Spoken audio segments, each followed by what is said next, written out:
Alright, hello everyone. Welcome back to the channel. Um, I said I would be uploading, I guess like more content related to Brand Despia. Um, yeah, here it is.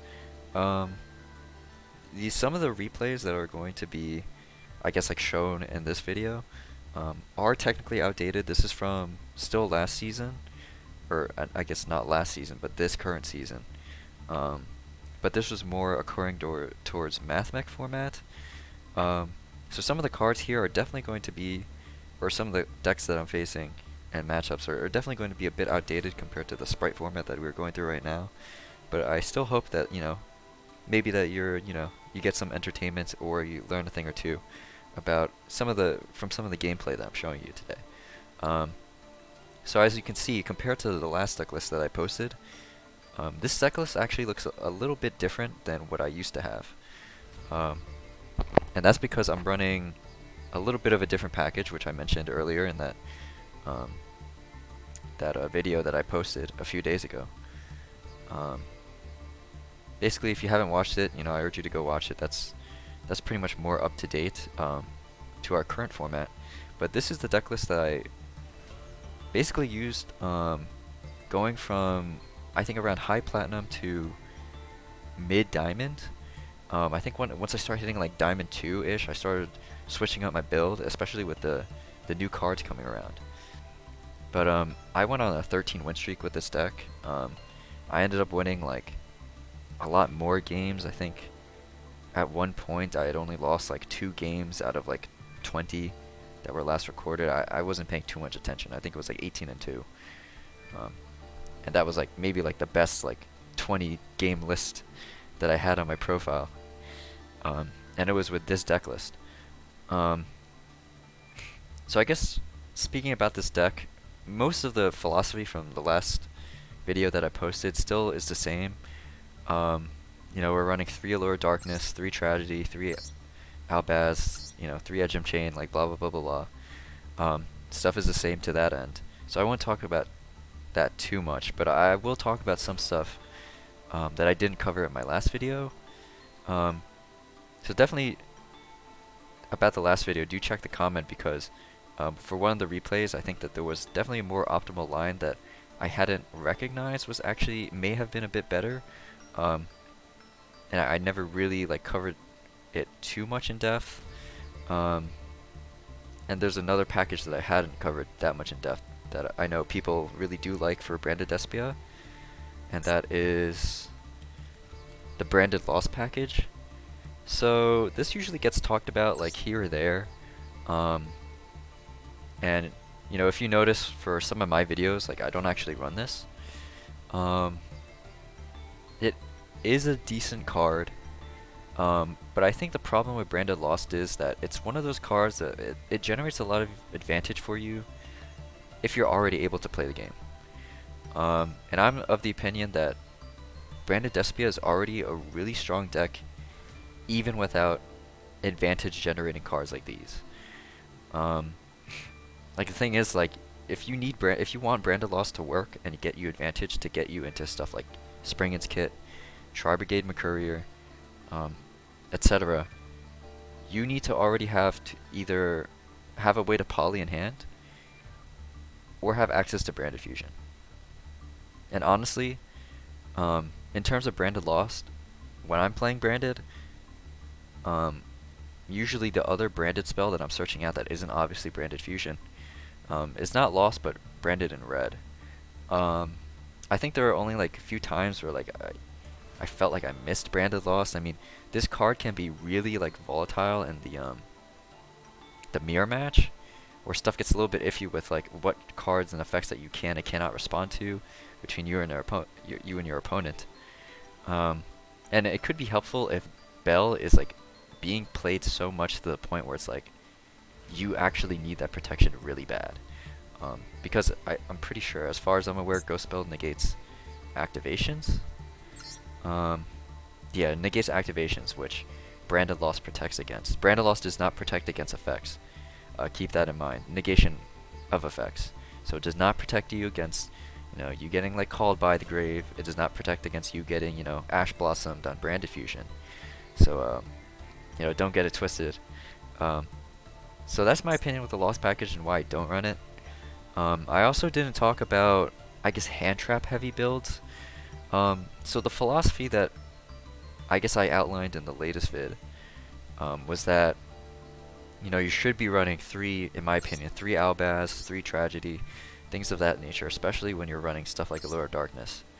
But if you're not running a very like engine heavy build and you're running like very like tech card heavy, like you're running like multiple infinite impermanences, you're running like max the whole like max C Ash Blossom, like maybe even more hand traps like Gamma, like maybe like up to 12 or something. That philosophy doesn't really apply to those sorts of decks.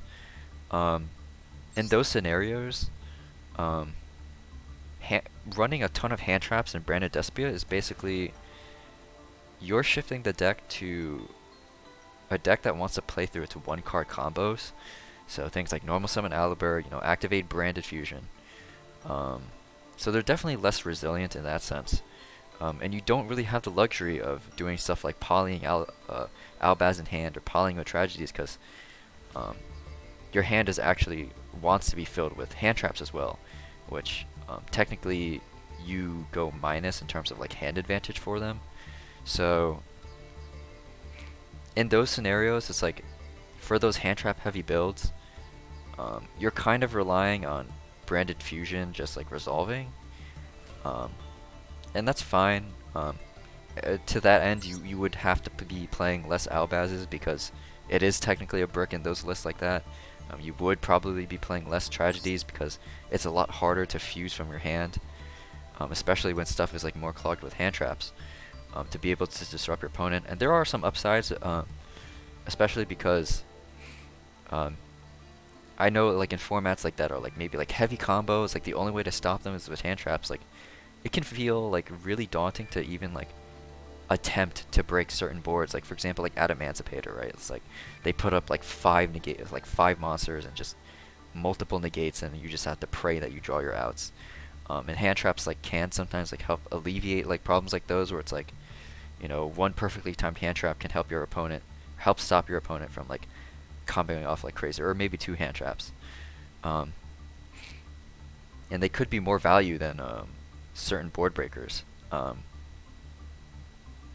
So yeah, when you're not running like a heavy gas build like this one, that philosophy I outlined in that video technically doesn't apply to you. But yeah, for this list in particular, you might see that I'm running something a little bit different. I'm running 3 Albion the Shrouded Dragon and 3 Branded in red. If you know anything about the Lost package, Albion is sort of like an additional add-on, but is, for the most case, his entire purpose is you send a card from a branded card, or I guess a branded spell and trap, from your deck to the graveyard, and it basically acts as an upstart goblin. So you basically go neutral. That doesn't sound that good, but you know what's really helpful about Albion the Shrouded Dragon is how he interacts with some of the branded spells and traps. You could do Albion and Branded Retribution. Let me look that up. Oh, I guess I should look up all the branded cards. And sending Branded Retribution to the graveyard can help you retrieve back certain branded spell and traps that are already in your graveyard. Some people run this as a way to retrieve branded fusions after like it's already been used. Maybe it got like negated and they want a way to like get it back. There's also Branded Sword. If you know anything about the Lost package, if you banish Mercurier, you could add Albion the Shrouded Dragon to your hand. Activate Albion the Shrouded Dragon, sending Branded Sword, and Branded Sword will banish itself to get back the Mercurier, and then you'll get the upstart. So you basically have gotten like a +1 for free. But in this list, what I do with Albion the Shrouded Dragon, you might have seen Joshua Smith's video from like several months ago, like in the TCG, talking about this specific tech.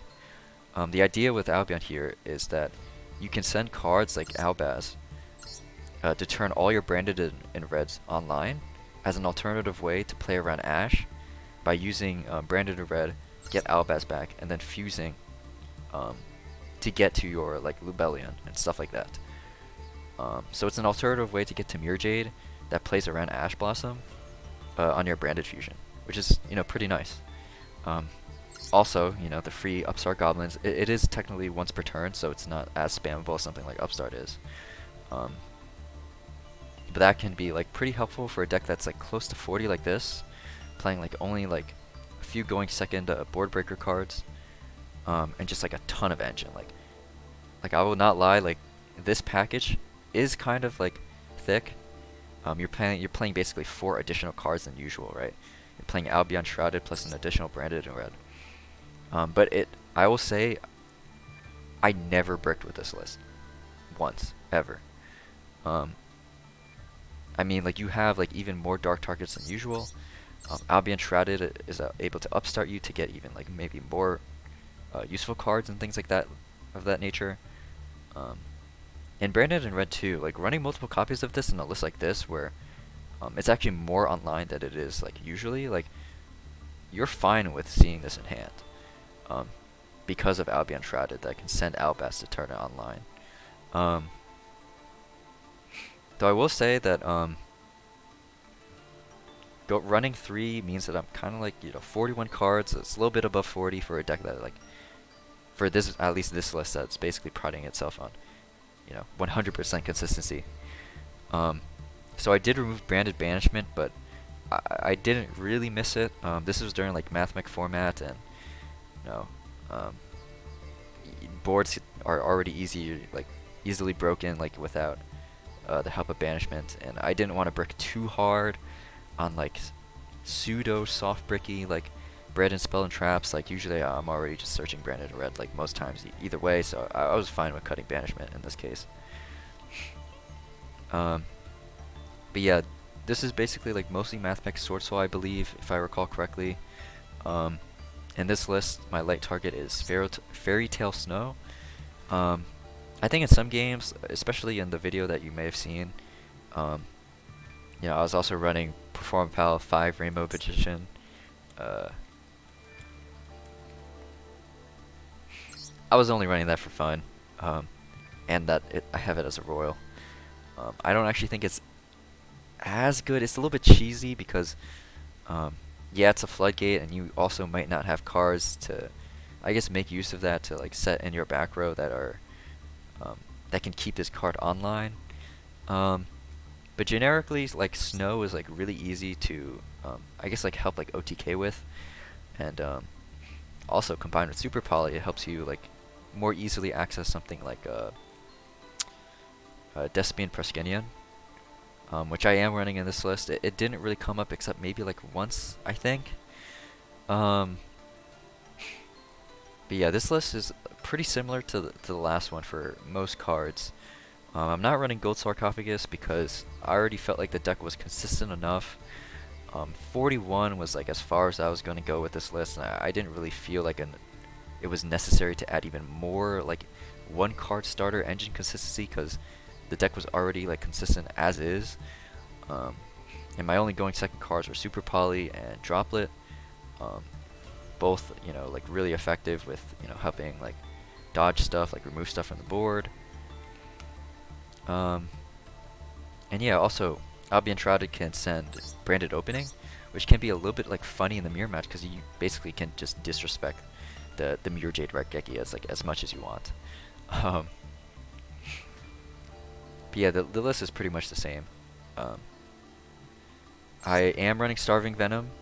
This is mostly because I think especially in like the Mathmech matchup, like there could be scenarios where like they do put like a bunch of dark monsters on the board, and it could be an opportunity to I guess remove stuff that they're either link climbing with, or just trying to flood the board with to start setting up their plays.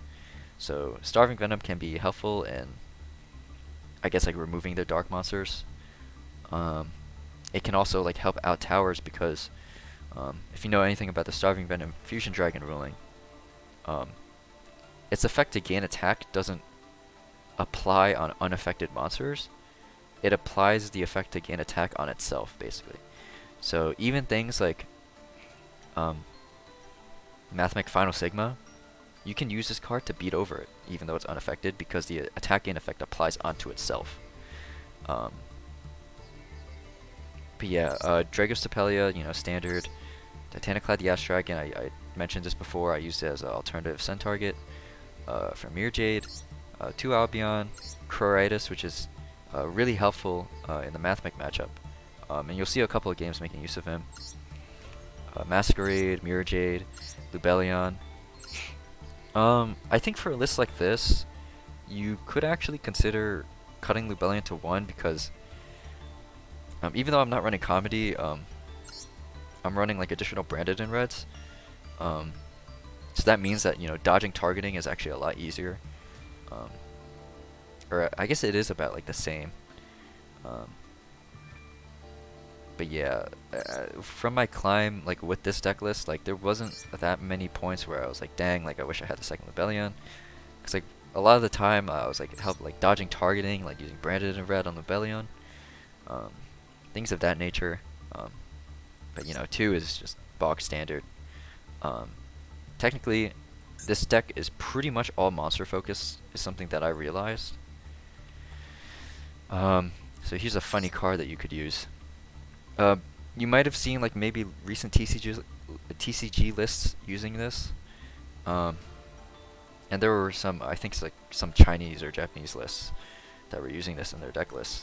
Borreload Furious Dragon is a unique card where you basically pop itself and or usually pop itself or another monster that you control, and target another card your opponent controls, and you destroy it. The idea with this is that it's actually 2 Dark Dragon monsters. So, if your opponent flips Rivalry on you, you could use this card. They flip Rivalry after you Branded Fusion into something like Lubellion. Then you're stuck into dragons, and so you can't even attempt to summon monsters like Guardian Chimera. So Borreload Furious allows you to, I guess, play around cards like Rivalry by trying to, you know, I guess go into this card, you know, remove yourself from the dragon restriction by popping this card in Rivalry. Yeah, technically I guess you could Super Poly with this, but that's not usually something that would happen. Yeah, this card is interesting, but I feel like, at least for me personally, it's like I started realizing that that situation doesn't actually come up that often, even when Floodgates like are just running around like crazy on the ladder. Mostly because they have to draw specifically Rivalry. They have to be playing Rivalry in the first place. And ladder, it's also kind of hard to dictate like what kind of matchups that you're gonna face. So, you know, Borreload Fierce Dragon, like this kind of card might even come up more in like a tournament setting, but I think for ladder it's like you don't really need to craft this, but it can be nice to have. 2 Chimera, like I explained last video, like you kind of need to, like this card is like the best. Parskenion, I think I was playing in around a time when Sorcerer was still like, it was basically like Sorcerer Mathmech was like basically the most common decks, and you know, I ran this as insurance, I guess you could say. I wasn't making this like very frequently, but you know, this card's pretty good. I wasn't feeling like, you know, I needed something else. Games mostly ended like pretty fast, so I didn't feel like I ever missed like a 3rd Albion or anything like that, you know, that I may have needed for like a grind or anything. But yeah, this list I felt like it was incredibly consistent, still really powerful. Yeah, I mean, I went like 13 win streak with this, and like high plat to like diamond like 4-3 or something like that. I don't remember. But yeah, you know, I hope this content is still useful for you. Yeah, let's go through the older replays.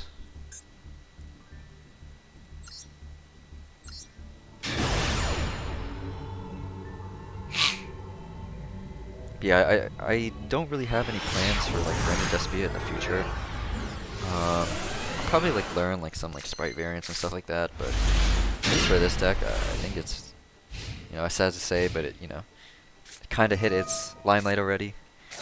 Um, and now it's basically like just getting for tier Shizu format. Which I don't know if you guys are aware, but Decade has started leaking that tier Shizu is expected to come one or the other, maybe even both, I'm not too sure, sometime within the next 2 months. So, there that is, you know, get ready. So yeah, Mathmech combo. I don't actually play Mathmech, but you know, make Cyber's Wicked, IP Masquerena, set Super Factorial. You know, this classic. And he sets 1. So, I guess if you know anything about me, sometimes I just like playing risky because I'm like, you know what, screw it, why not? I got nothing to lose, right? I'm just playing the game to have fun, and you know, sometimes taking those big risks, you know, even slightly calculated ones, you know, can be pretty fun. So one thing about the Mathmech board, that a lot of people like, I guess like seem to miss or like they don't realize is that like Mathmech is actually really weak to normal summon Albaz. The reasoning behind this is that a lot of their interruption, I guess besides hand traps, is like kind of delayed. IP Masquerena, like her effect to link like into something useful like Unicorn, starts a new chain. Same thing with Super Factorial, like it starts on a new chain. It's like Tri-Brigade Revolt. So I'm basically betting, you know, since they set no cards, it can't be Imperm obviously, which would be pretty lethal for Albaz. But I'm basically saying like here, you know, I looked at a bunch of like Mathmech lists. A lot of people seem to have been cutting Valor, and the only people that may have like kept Valor in are people that I guess may have wanted to use it as like a small world bridge, I think. But for the most part, like people were running Valor at like maybe like 1, 2, maybe even 0. From like a lot of lists that I was seeing at ladder at this time, so I was pretty confident in just normal summoning Albaz and just removing the IP for my own Mirror Jade. See, I send Edgem Chain, you know, it's obvious. Maxi. So right here, I kind of had a decision to make. I think a lot of people would want to called by the Maxi here because, you know, Maxi is Maxi, right? It's like horrendous card to deal with. But I actually don't call by this here because if I called by the Super Factorial, and they don't have access to, you know, Ghost Bell, I can basically end the game right then and there. Called by on Diameter, because Diameter is what gives like the Xyz monster negate. They end up summoning 2, so they can't go into what is it, Laplation, I believe? Yeah, they can't go into Laplation, so they have to go into Alimbertion, which doesn't actually do anything except get more follow-up. And the matchup is basically over. So yeah, I take that big risk. You know, I say Maxi, I'm fine with that. And yeah, I don't activate called by. I hold it, make Mirror Jade using the IP, chain Edgem, activate for Patchwork. You know, get my cards. So I already normal summoned, so I go for a Tragedy here. Tragedy add the Dramaturge, and I could start basically going for lethal. He Super Factorials now. I guess it wouldn't have mattered when he Super Factorials because I still have called by anyways. But I mean, I don't know. I feel like it might be worth Super Factorialing early because now it's like so delayed. Like I already activate Super Poly, so I'm already putting monsters on the board. If he already had, you know, Laplation on the field, he could maybe like Omni negate something. But yeah, I guess he like throws that a little bit late. I don't really play Mathmech, so I don't know if that's like the correct choice or not. At least to me, that's kind of how I felt. He successfully removed Diameter, and the entire board is basically just easy pickings, right? Now I go for a Coriatus here, because I see a lethal play. If you guys don't know, Cyber's Wicked can't be destroyed by battle.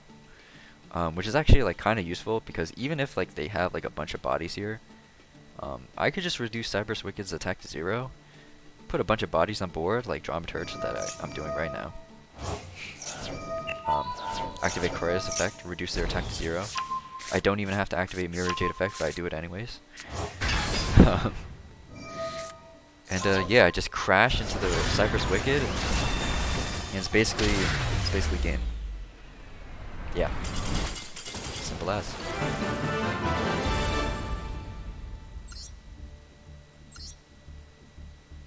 Oh, also funny thing. I don't know why, but I keep seeing these people with like Ecclesia avatars with like these like 2-letter or number like combinations with a dash and then another 2-letter or number combination with like an Ecclesia profile picture. I don't even know what's that about. Like, if somebody knows, like, I don't know, I'm just curious. I don't know why there's so many players on the ladder that are like that. And funnily enough, this guy I ended up seeing later on my climb to Diamond 1. The exact same player. Granted, he wasn't playing Mathmech, I think he was playing Sprite, but yeah, that's kind of funny.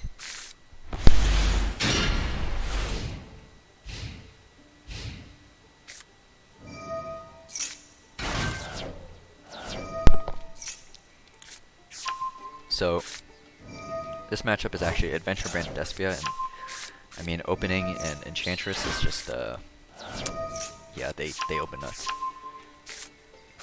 Also, funny thing here, from this duel, I actually learned that Fateful Adventurer sends cards not for cost, but as effect. So if you Fateful Adventurer to add Griffin, you could send the Tragedy, and that would activate its effect to add something to your hand. Which was really interesting. I actually didn't know that interaction existed.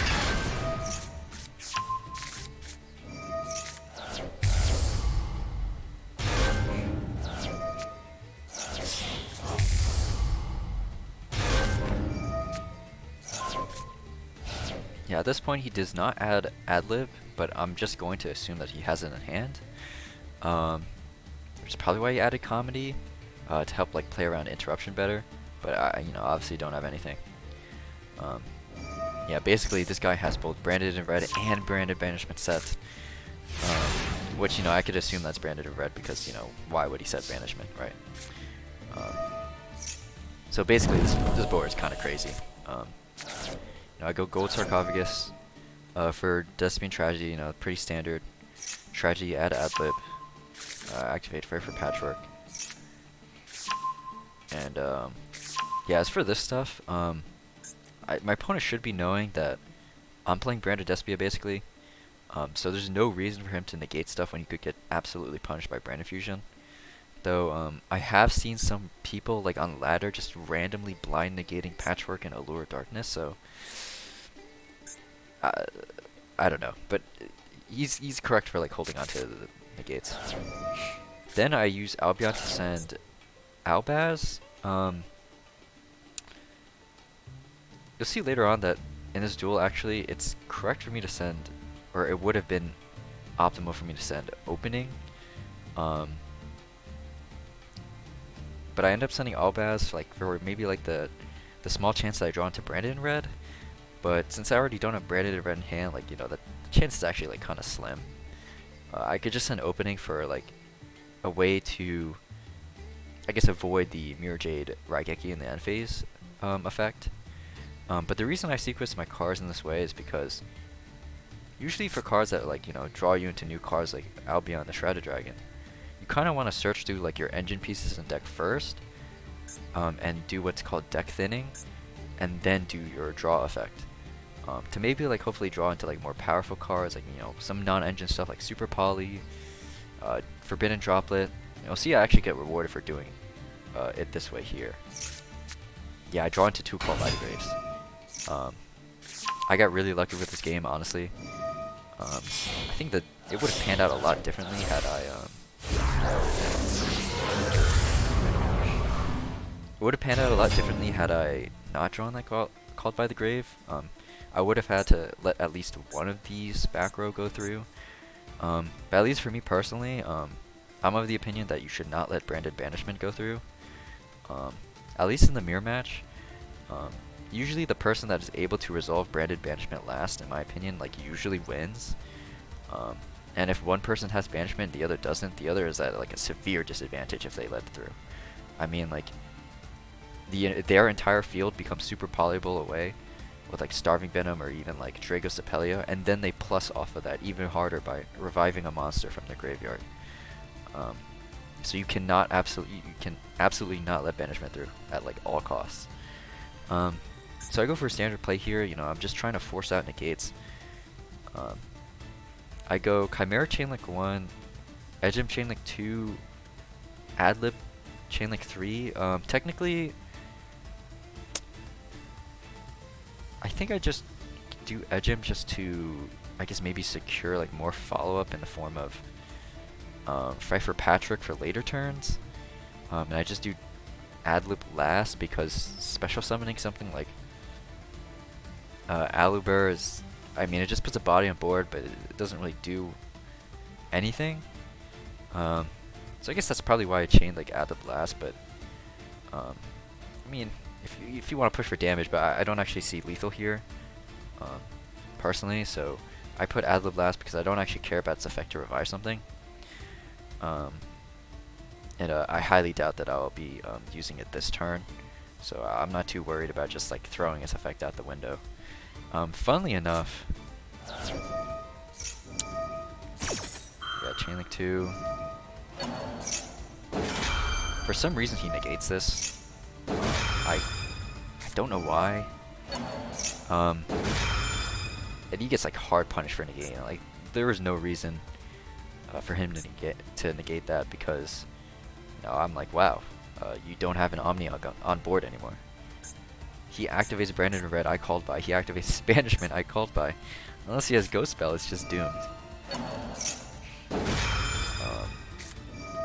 Yeah, this is like Diamond 4. It's like, usually I hope players, you know, are a little bit better than this, but yeah, misplaying that hard where it's like, you know I'm playing Branded Despia, it's like, you're better off just holding you're better off holding the Griffin.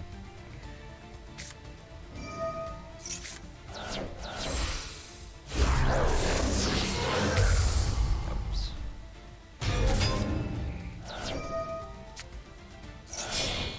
So I do the standard play here. Classic. Comedy Engrave. Oh wait, that's not mine. He has Comedy Engrave. Yeah, I'll pick Tragic. Yeah, basically wipe his whole board. And so you'll see here that, yeah, I get Raigeki in the end phase. I don't actually care that much because he basically needs to one card out my entire board, but I'm basically praying that he doesn't have any follow-up. And one thing to notice is that I called by his Tragedy. So he can't even use Tragedy's effect to get Branded Fusion back. And I'm kind of just banking on, you know, after that misplay of not sending opening, that he doesn't really have anything to stop me, and he doesn't, and I get really lucky from this. Make Masquerade, bring back Mirror Jade, you know, just sit on it. And he seems to not remember. Yeah. And game's over. Yeah, called by last 2 turns, which is kind of broken. Yeah. I got technically really lucky, but you know, some games, it's a card game. What can you do?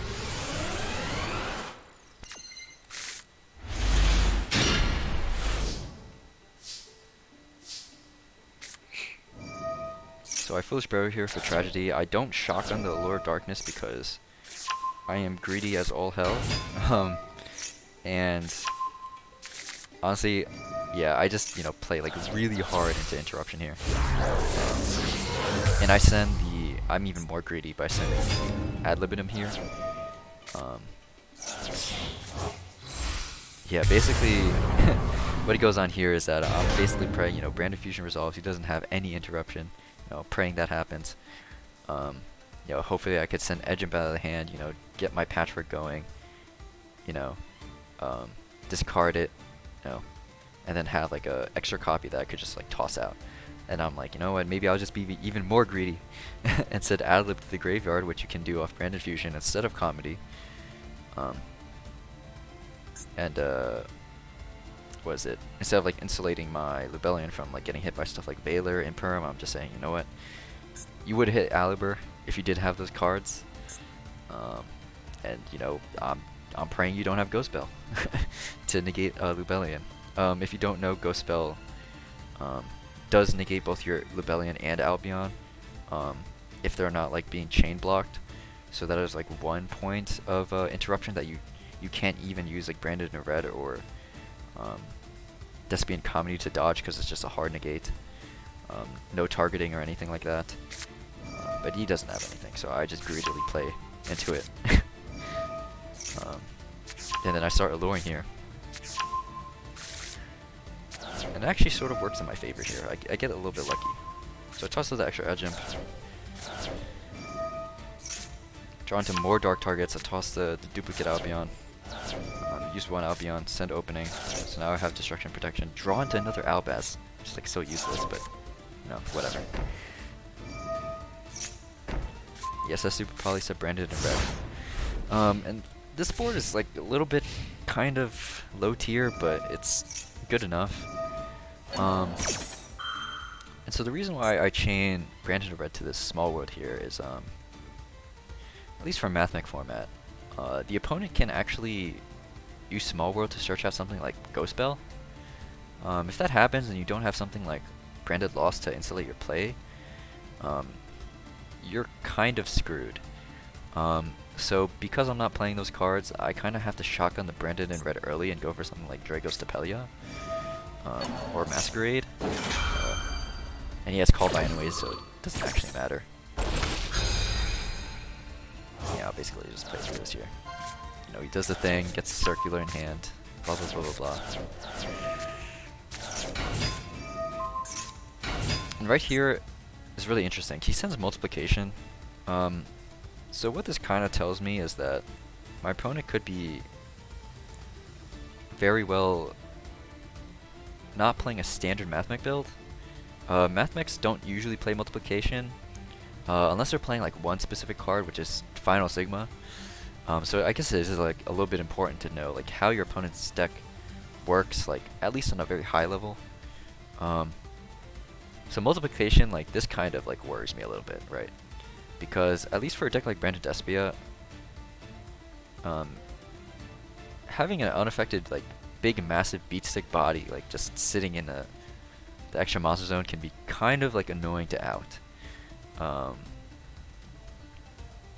Yeah, I see this and I'm basically expecting it to come out, but I know it's not going to come out immediately. And he does something interesting here. Because he could also go for a update access code jammer line, which is usually how Mathmech boards are able to play second. But he ends up, I guess, like seeing the my potential back row, assuming that it could be Imperm. Little does he know this is not actually Imperm, it's the Super Poly. So he ends up making Linger Rebo to try and counter that, thinking it's a trap. But then he also screws himself over a little bit, because this basically shuts him off of any sort of like Final Sigma line that he could have maybe intended to go for originally. I guess he's probably not thinking of going for it now, but he definitely cannot go for it as long as Linger Rebo's here. I'll end up removing it later, but he'll start going into like, you know, the regular like Alimbertion line, blah blah blah blah, adding stuff back.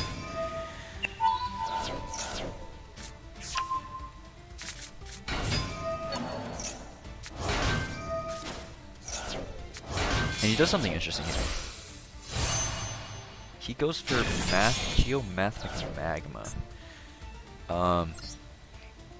And it has diameter negate to it. I don't know what this is for. Maybe he just wanted like an early negate, or just he's only playing this just because of like it's a royal. He ends up going into this card. It's like whatever. Then he ends up going, what is it? Yeah, he uses multiplication and microcoder. And what this then tells me is that he's actually playing not just regular Mathmech, he's playing Mathmech Code Talker. And I realized that this is actually like a massive choke point in his combo. He ends up putting 2 Dark Monsters on the board. And if you saw my list, this is like prime Starving Venom Dragon material. Yeah, if you don't know about the... Hold up, maybe it will show here. Yeah, Coder. This card favors Tail Snow, so it gets put in the graveyard and I can use it for later. Super Poly his board away. Makes Starving Venom. Coder adds... Yeah, Sign of Conflict. So removing the Code Talker there was pretty good because... well, one, he can't go into... I think it's like Heat Soul. But also... Sign of Conflict only works if they control Code Talker, which they obviously don't. So he basically has a dead card in hand right now. And I just removed like the rest of his combo off the board basically. So he's kind of in a really bad spot. I copy the effect of Magma. So I don't actually know the ruling with this. With like cards like these, like. So the thing here is that Magma is under the influence of Diameter, and Diameter gives an effect to Magma to have an Omni Negate. I don't know if Starving Venom copies that Omni Negate. I don't think it does, but I'm basically, tossing it out there because I don't really have anything to lose, right? It doesn't even like destroy my monster, I don't believe. Yeah, it's just a negate of an effect. So yeah, I try to copy this, maybe, say why not, and it actually like negates this. I guess he's like really scared of like finding out if that interaction is like actually how that works. I actually don't know if that's how it works. And so now I opened up his extra monster zone, and because he's playing multiplication and cards like this, and even Magma, which is a level 8 tuner, I am not letting him get to Final Sigma. And I definitely know that that's the play that he's going for. So I preemptively summon Snow. I flip his card face down. If you don't know, the ruling for face downs using as material. I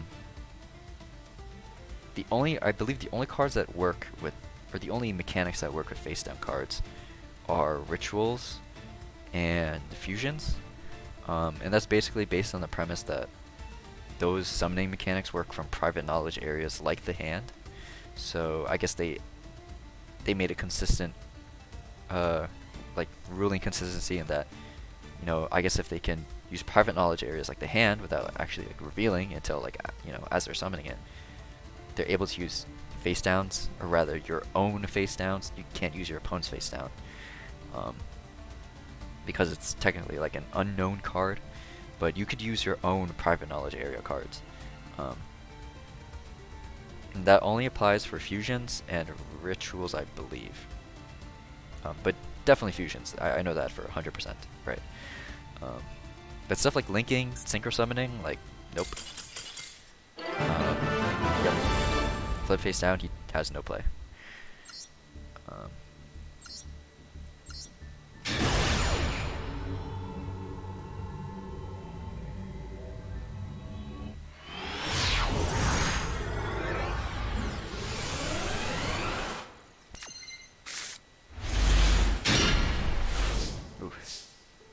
Handful of duplicates.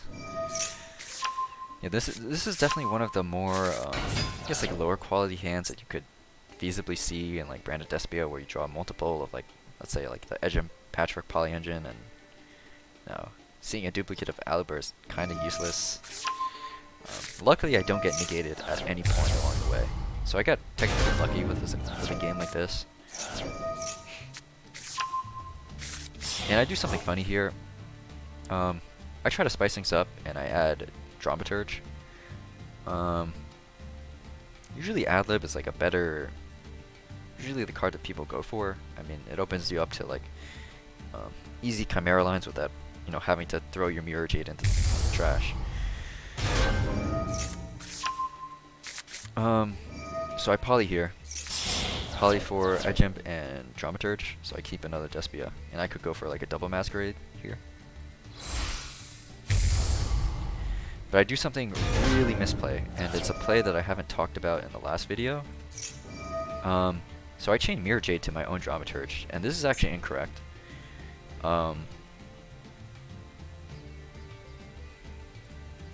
What you're supposed to do with Dramaturge on like turn 1 is that I mean, I could even do this like fusion summoning another monster. I'm not too sure the timing on summon effect of Dramaturge.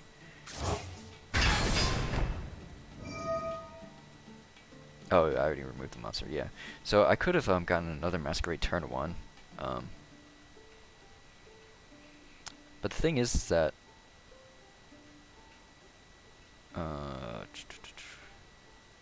yeah, I could summon Masquerade here.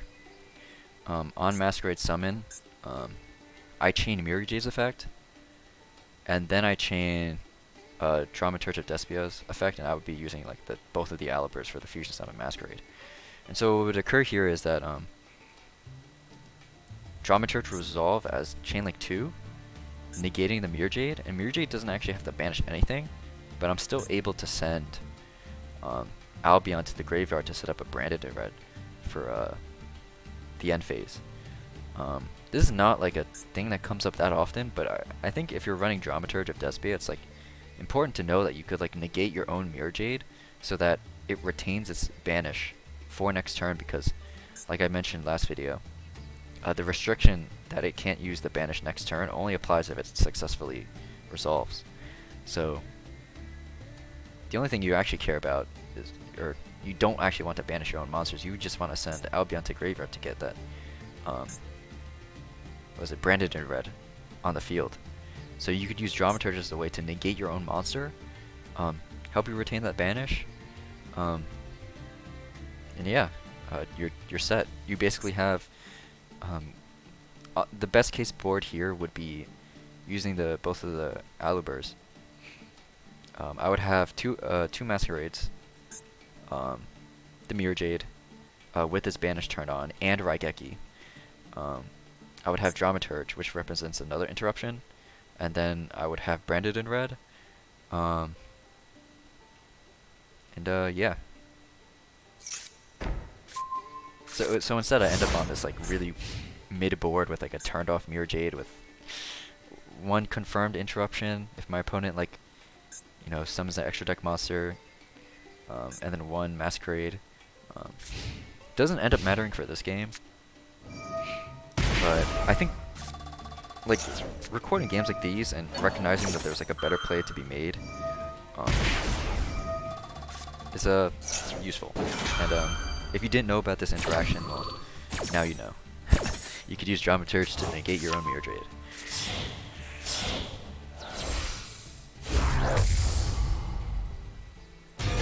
I guess this is technically also one of those board states where it's like, if I was actually running a third Masquerade, I could feasibly make it on my third one on my opponent's turn using the Dramaturge on the board and then the Despian Tragedy in the graveyard for Branded in red.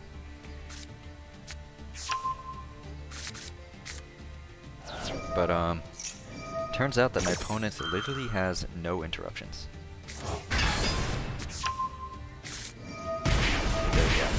In terms of the Mathmech board, or the Mathmech matchup in general, they have a really hard time getting over cards like Masquerade. I mean, this card burns for like 1200 every effect, and they're like summoning like crazy just to get the update access code jammer, or update jammer access code. Goes for Location, you ran out of life points, so you can't even do anything about that. And I negated on summon, so he loses. But the thing about Mathmech is that Masquerade is really good because unless they have a way to like maybe bounce it, like remove it from play or something, or do something along those lines, they'll just access code your entire board. They'll try to go battle phase, but they can't even kill you with access code because you just revive the Masquerade in the battle phase, and they're like, oh, now I don't have lethal.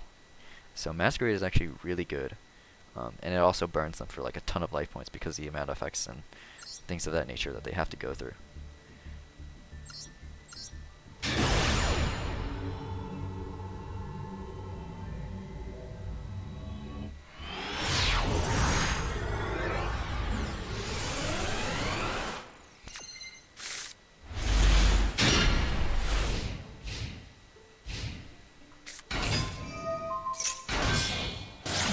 So, you know, common Mathmech board. He bricked a little bit. He actually used the Ash as a way to guess summon his Mathmech card from the hand and just start like being able to play.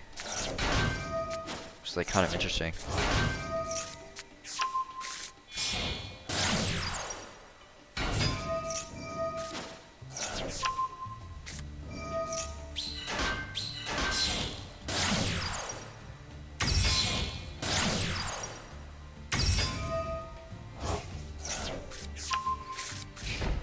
Yeah, that's the standard Mathmech board.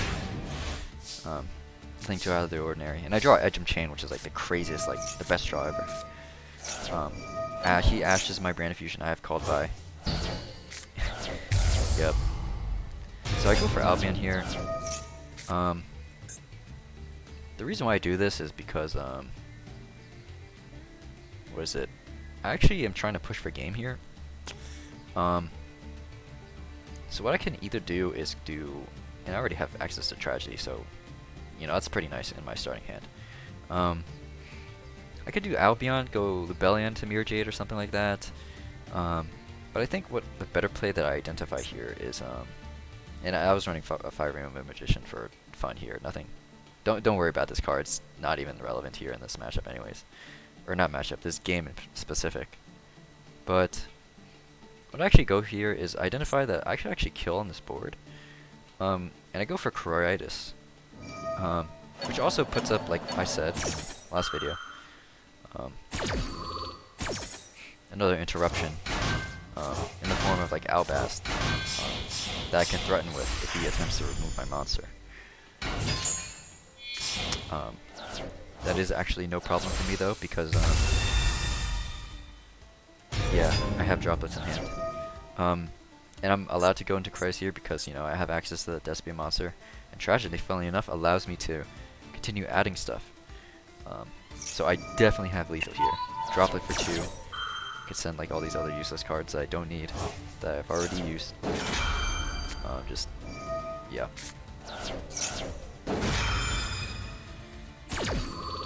And he can't respond. He can't respond.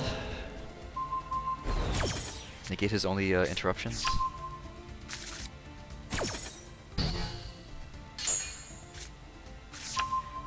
And, funnily enough, I did not normal summon yet this entire turn.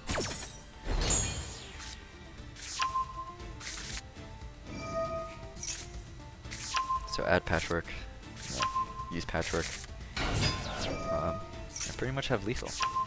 I just go for a summon into Masquerade, I believe, and that is 7,500 damage with,